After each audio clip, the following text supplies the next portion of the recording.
Hello everyone, I am Dr. Rekha Prajapat. I am continuing the previous lecture named as the reflex klystron. आज के इस lecture में हम बात करेंगे रिफ्लेक्स क्लाइस्ट्रॉन के लिए टोटल ट्रांजिट टाइम, जिसे हम राउंड ट्रिप ट्रांजिट टाइम भी कहते हैं।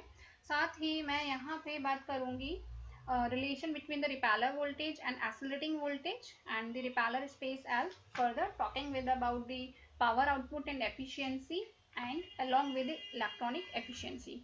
सो फर्स्ट ऑफ ऑल मैं यहाँ पे बात कर रही हूँ एक रिफ्लेक्स क्लाइस्ट्रॉन के लिए टोटल ट्रांजिट टाइम, जिसे हम राउंड ट्रिप ट्रांजिट टाइम भी कहते हैं।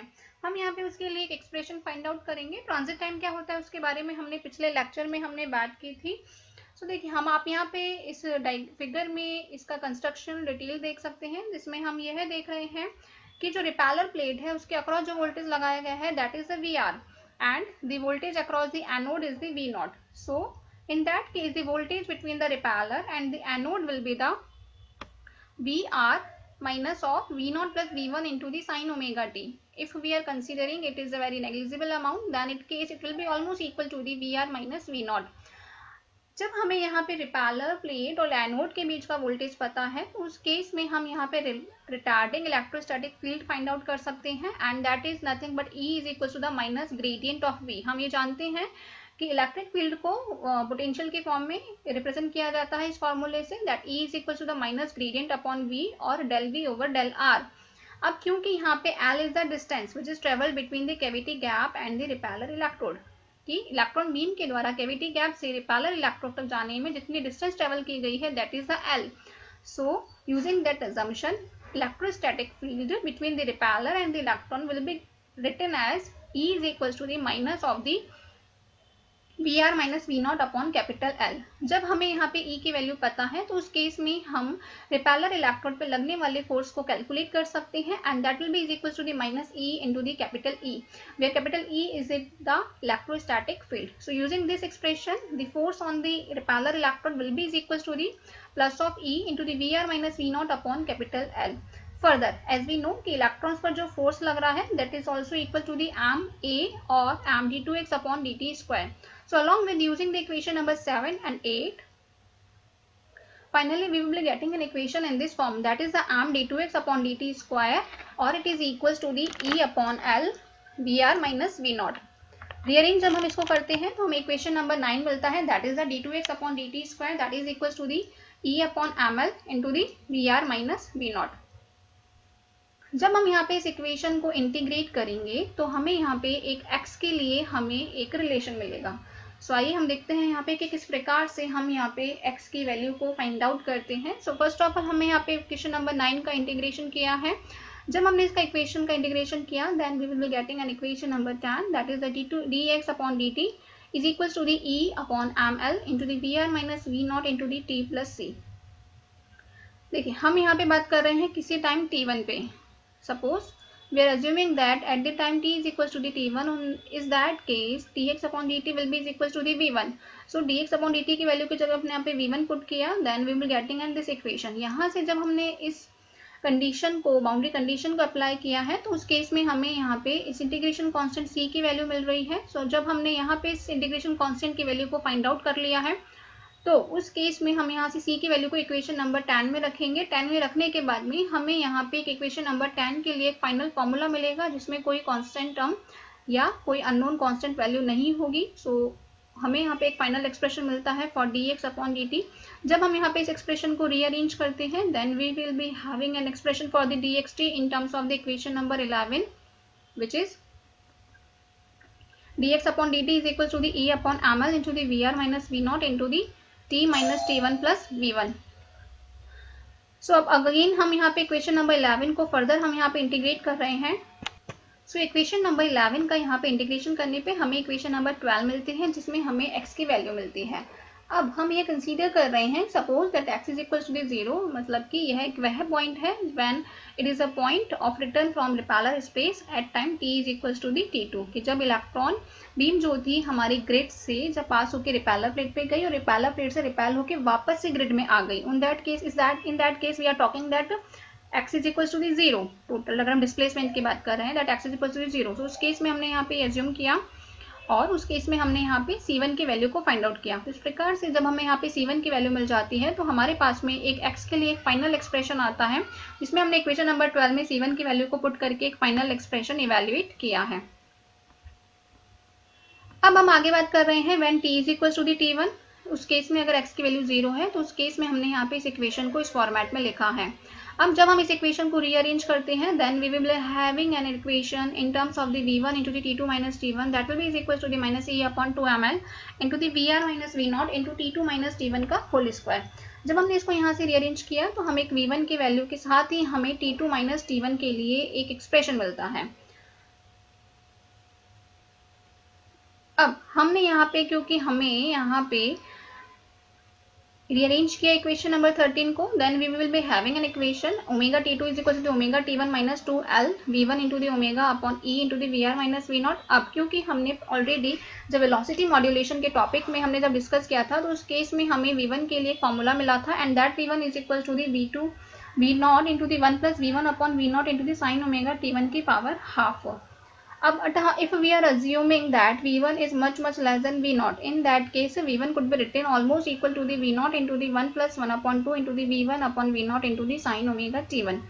तो इस प्रकार से जब हम यहाँ से v1 की वैल्यू को इस इक्वेशन नंबर 14 में पुट करते हैं तो हमारे पास में एक सिंप्लीफाइड इक्वेशन आती है in terms of the equation number 15। यहाँ पे हम देख सकते हैं हमने कुछ कांस्टेंट पैरामीटर्स हैं, कुछ कौन से पैरामीटर्स जैसे कि 2m l omega v naught e v r v naught, all these are the constant parameters. इन सभी कांस्टेंट पैरामीटर्स को हमने नाम दिया है theta naught which is the round trip transit angle of the centre of bunch electron और it is equals to the omega t not prime into the x। यहाँ पे जो x है that is known as the bunching parameter. हम already इसको discuss कर चुके हैं जब हमने 2 कैविटी क्लाइस्ट्रॉन की बात की थी। सो यहाँ पे जो टर्म है that is a minus 2m l v not upon e into the V R minus V not. इसको हम रिप्रेजेंट करते हैं t नॉट प्राइम से। So this term t not prime is a round trip transit time of an electron which leaves the gap when RF voltage is 0 such that the electron which does not suffer any change in its DC electron velocity. कि जब जिस electron की velocity में कोई changes नहीं आता है जिसको हमने रेफरेंस इलेक्ट्रॉन का नाम दिया था, this term is the t not prime. It is a round trip time angle for the electron and this is known as the center of bunch electron। Further हमने यहाँ पे एक बंचिंग पैरामीटर यूज में लिया है जिसको हम already previous lecture में डिस्कस कर चुके हैं and it is equal to the v1 upon 2 v not into the theta not prime. अब हम यहाँ पे बात कर रहे हैं arrival phase angle omega t2 की and that omega t2 is nothing but जो हमने यहाँ पे ऊपर एक्सप्रेशन देखा था in equation number 15 that was in terms of the. So यहाँ से हमने इक्वेशन नंबर 15 से जब हमने ओमेगा t2 को फाइंड आउट किया in terms of the theta not then we will be having an expression omega t2 is equal to the omega t1 plus theta not prime into the 1 plus v1 upon 2 v not into the sine omega t1। अब क्योंकि हम जानते हैं कि sustained oscillations के लिए जो transit time है उसकी एक ऑप्टिमम वैल्यू होनी चाहिए and that was the t not prime for the bunch to arrive at the cavity is small n plus 3/4 into the t after the beam initially left the cavity। so हम इसको already discuss कर चुके हैं that t not prime is equal to n plus 3/4 into the t। उसके लिए हमने यहाँ पे ऑप्टिमम ट्रांजिट एंगल की बात करी है और वो ऑप्टिमम ट्रांजिट एंगल होगा थीटा नॉट प्राइम और it is equal to the omega into the t not prime और it is equal to the 2πf into the n plus 3/4 into the t। So हम यहाँ पे देख सकते हैं कि इस इक्वेशन के लिए there are the several values of the t not prime and the theta prime satisfying the sustained oscillation condition and these values correspond to the various modes for a reflex klystron। आगे मैं बात कर रही हूँ हम यहाँ पे एक रिलेशन फाइंड आउट कर रहे हैं रिपेलर वोल्टेज, एक्सेलरेटिंग वोल्टेज और रिपेलर स्पेस L के लिए। तो हमारा यहाँ पे जो टारगेट होगा वो टारगेट होगा इन तीनों टर्म्स के लिए, इन तीनों टर्म्स को रिलेट करते हुए हमें यहाँ पे एक रिलेशन फाइंड आउट करना है। सो देखिए हम वो रिलेशन कैसे फाइंड आउट करते हैं। अभी हमने ऊपर इक्वेशन नंबर 16 देखी थी जिसमें हमने बात की थी दिस टर्म की, जिसमें हमने फाइनली एक टर्म हमने निकाली है और in terms of the theta not prime that is equal to the minus 2m l omega upon e into the V R minus V not into the V not. हम यहाँ पे देख सकते हैं कि इस इक्वेशन में हमारे पास में रिपेलर वोल्टेज है, रिपेलर स्पेस है और साथ ही हमारे पास में यहाँ पे एक्सेलरेटिंग वोल्टेज v नॉट भी है। सो जब हमें इन तीनों टर्म्स के लिए हमें एक रिलेशनशिप फाइंड आउट करनी है तो उस केस में हम इक्वेशन नंबर 16 को यूज में लेंगे। तो हमने यहाँ पे इक्वेशन नंबर 16 को यहाँ पे यूज में लिया है जिसको हमने रीअरेंज किया है तो हमारे पास में एक v नॉट के लिए एक्सप्रेशन आता है फर्दर हमने उसका स्क्वायर किया है। और अब क्योंकि हम जानते हैं कि जब इलेक्ट्रॉन बीम ग्रिड में एंटर नहीं करती है उससे पहले के केस में उसकी जो काइनेटिक एनर्जी होती है that is equal to the 1/2 m v0 square, उसकी वेलोसिटी होती है v0 and its kinetic energy is equal to the E into the capital V0। यहाँ से जब हमने कैपिटल V0 की वैल्यू को फाइंड आउट किया है in terms of the small v0। अब क्योंकि इक्वेशन नंबर 19 में हमने v0 के लिए एक्सप्रेशन ऊपर फाइंड आउट कर लिया है, वहां से हम उसकी वैल्यू को इक्वेशन नंबर 20 में पुट करते हैं तो हमें यहाँ पे एक एक्सप्रेशन मिलता है v0 के लिए, that v0 is the accelerating voltage. तो जब हमने यहाँ पे इनमें वैल्यू को पुट किया तो हमें यहाँ पे एक्सेलरेटिंग वोल्टेज की वैल्यू मिलती है। फर्दर क्योंकि हमारे पास में ट्रांजिट एंगल के लिए हमने ऊपर डेरिवेशन किया था जिसकी वैल्यू आई थी 2 pi small n plus 3 pi by 2। जब हमने इस रिलेशन में थीटा नॉट प्राइम की वैल्यू को पुट किया है तो हमारे पास में वी आर वी नॉट और एल के लिए एक रिलेशनशिप आती है in terms of the small n parameters. So this equation describes the relationship between the V not and V R. आगे हम बात कर रहे हैं इसी में आगे हम एक एक्सप्रेशन फाइंड आउट करेंगे for change in the frequency due to the repeller voltage variation, जिसको हम कहते हैं electronic tuning of the reflex klystron. देखिए इसके लिए हम क्या करेंगे, अभी हमने जो वी आर वी नॉट और एल के लिए रिलेशन फाइंड आउट किया था जिसमें हमने इक्वेशन नंबर 21 हमने फाइंड आउट की थी, उसी इक्वेशन को हमने रीअरेंज किया है और हमने उसको लिखा है V R minus V not square के फॉर्मेट में। जब हम यहाँ पे इस इक्वेशन का डिफरेंशिएशन कर रहे हैं वी आर का with respect to the omega, तो हमें यहाँ पे D V R upon D omega के लिए एक एक्सप्रेशन मिलता है। तो हमने यहाँ पे D V R upon D omega के लिए एक्सप्रेशन फाइंड आउट किया। अब क्योंकि हमें यहाँ पे डिनोमिनेटर में V R minus V not की वैल्यू मिल रही है तो हम यहाँ से इस इक्वेशन से V R minus V not की वैल्यू को इस इक्वेशन में पुट करेंगे क्योंकि हम ऑलरेडी फाइंड आउट कर चुके हैं। तो जब हमने इस इक्वेशन में D V R upon D omega के इक्वेशन में V R minus V not की वैल्यू को पुट किया है और जब हमने इसको सिंप्लीफाई किया है तो हमारे पास में D V R upon D omega, जिसको हम f की टर्म में भी रिप्रेजेंट कर सकते हैं because angular frequency omega is nothing but in terms of the frequency could be represented as it is equal to the 2 pi into the F. So using that expression or further simplifying this equation, we will be having an expression for the dVr upon dF, and that is equals to the 2 pi L upon 2 pi small n plus 3 pi by 2 into under root of the 8 m V naught upon the E. This is the main important useful relationship which is utilized for the electronic tuning of the reflex klystron.